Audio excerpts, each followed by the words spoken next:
గాంధీ భవన్లో నిర్వహించిన మీడియా సమావేశంలో మంత్రి ఉత్తమ్ కుమార్ రెడ్డి బీజేపీ బీఆర్ఎస్ పై తీవ్ర విమర్శలు చేశారు. బీజేపీ బీఆర్ఎస్ కలిసి కాంగ్రెస్ ప్రభుత్వంపై బురద జల్లే ప్రయత్నం చేస్తున్నారన్నారు.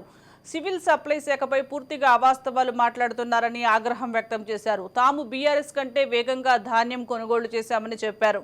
గత 10 ఏళ్లలో సివిల్ సప్లై శాఖను బీఆర్ఎస్ నాశనం చేసిందన్నారు.